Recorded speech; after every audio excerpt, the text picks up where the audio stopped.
Alors, qu'est-ce que la masse monétaire? Donc bien sûr, la masse monétaire, la première définition qu'on va lui donner, c'est la quantité de monnaie à un instant T, donc qui est en circulation dans une économie. C'est-à-dire que cette masse monétaire, elle va varier en fonction du temps.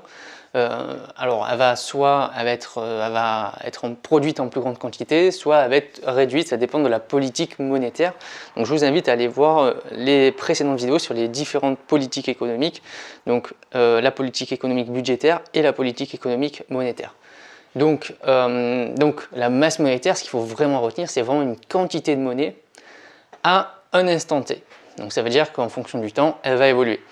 Dans la masse monétaire, on va distinguer deux types d'actifs. On a les actifs vraiment monétaires et les actifs non monétaires. Donc les actifs monétaires, quelle définition est-ce qu'on peut en donner? Tout simplement, un actif qui est monétaire, ça veut dire que c'est un actif qu'on va pouvoir facilement transformer en monnaie et on va pouvoir facilement l'utiliser dans l'économie pour acheter ou vendre différents biens ou services. Par exemple, dans les actifs monétaires, vous avez la monnaie fiduciaire, donc tout simplement c'est les billets de banque. Donc les billets donc de 5 euros, 10 euros, 20 euros, 50 euros, etc.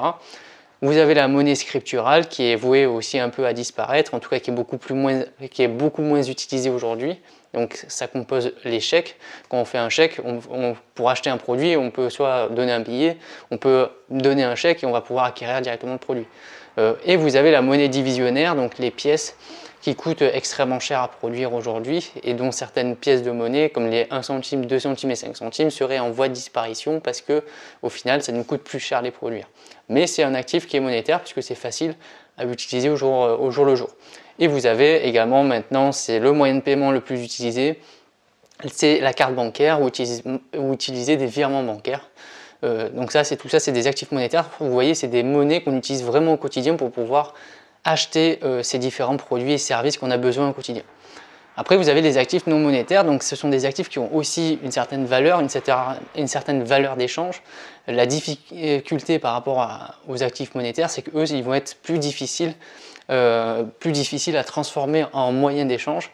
Alors bien sûr, vous avez l'épargne, donc le livret A, les PEL, tous les assurances-vie, etc. Donc tout ça, ce sont des actifs qui sont non monétaires, donc ça veut dire qu'il va falloir faire une manipulation, donc aller sur son compte bancaire, sur ses livrets d'épargne, faire un transfert vers ses comptes bancaires pour pouvoir les utiliser en carte bancaire ou en virement. Donc vous voyez, il y a quand même une étape de plus à réaliser pour pouvoir transformer cet argent en moyen de paiement directement. Vous avez aussi des investissements. Donc par exemple les investissements immobiliers, c'est un placement. On peut échanger de l'immobilier tout simplement parce que ça a une certaine valeur. Donc il suffit de revendre son bien pour pouvoir bénéficier de cet argent pour pouvoir la réutiliser, la réinjecter dans d'autres choses.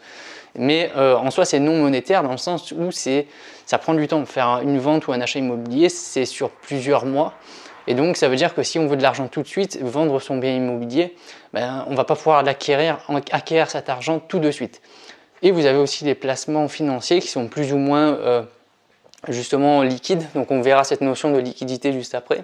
Donc un placement financier, donc des actions, donc c'est des parts sociales dans une entreprise, et les obligations, c'est la participation à une dette pour les entreprises en échange d'un taux d'intérêt en retour, donc qui permet de financer justement notre placement. Donc c'est pareil, les placements, on peut acheter des placements, chaque placement, donc actions ou obligations, ont une certaine valeur, et donc on va pouvoir les revendre et acquérir cette masse monétaire qui va nous servir au quotidien. Et vous voyez bien que dans les actifs non monétaires, vous devez faire une étape supplémentaire, voire plusieurs étapes supplémentaires pour pouvoir les transformer en actifs monétaires. Donc ça, c'était la première chose sur la masse monétaire. La deuxième chose qu'on va voir déjà, c'est des agrégats monétaires. Donc vous allez sûrement en entendre parler. Alors, qu'est-ce qu'un agrégat monétaire? C'est tout simplement un indicateur. Ça permet en fait de mesurer la composition de la masse monétaire. C'est-à-dire que grâce aux agrégats monétaires, on va savoir si dans une économie, il y a beaucoup d'actifs monétaires ou est-ce que les consommateurs ils préfèrent l'épargne, est-ce qu'ils ont de l'investissement, est-ce qu'ils ont des placements, est-ce qu'ils ont principalement des comptes bancaires classiques. Ça nous permet de savoir un peu tout ça. Donc, vous avez le premier agrégat que vous avez, c'est l'agrégat M1 qui est ici.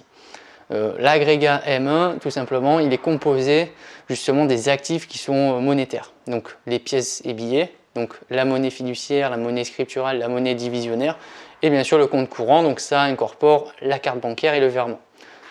L'agrégat M2, alors toujours dans les agrégats, quand vous allez avoir les agrégats, vous allez avoir donc une certaine valeur en millions ou en milliards d'euros. Ensuite, vous allez avoir l'agrégat M2 qui est composé de l'agrégat M1 plus donc des placements à vue. Donc ce sont des placements plutôt à but spéculatif, en tout cas des placements qui sont très facilement récupérables. Donc vous avez par exemple dans les placements à vue aussi, vous avez de l'épargne, des livrets qui sont très facilement transformables en tout cas en liquidité utilisable tout de suite. Donc tout simplement si vous faites agrégat M2 moins M1, vous aurez le nombre de placements à vue.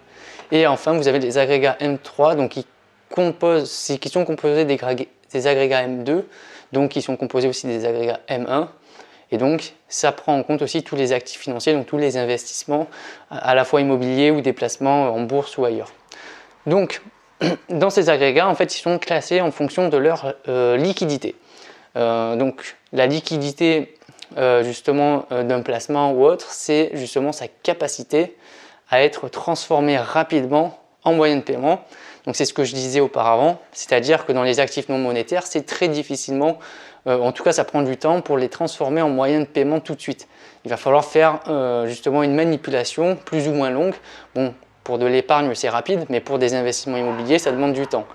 Et du coup, dans les agrégats, c'est classé en fonction de leur liquidité. Vous voyez bien qu'au début, vous avez ce qu'on appelle des actifs qui sont très très liquides, c'est-à-dire qu'on peut facilement s'en servir tout de suite. Ensuite, plus des placements à vue, quand même, bon l'épargne ça reste quand même assez liquide, vous voyez, mais c'est quand même moins bien liquide que les comptes courants. Par contre, vous voyez bien que les actifs financiers, c'est peu liquide dans le sens où on va devoir faire des manipulations, donc des ventes. On va devoir les vendre sur une plateforme particulière pour des actions ou obligations. On va devoir vendre son bien via des agences immobilières ou soi-même pour pouvoir récupérer cet argent. Mais ça reste un actif transformable quand même en masse monétaire, mais beaucoup moins liquide. Donc cette notion de liquidité, il faut vraiment que vous l'ayez à l'esprit. C'est la capacité à être transformé rapidement en moyen de paiement.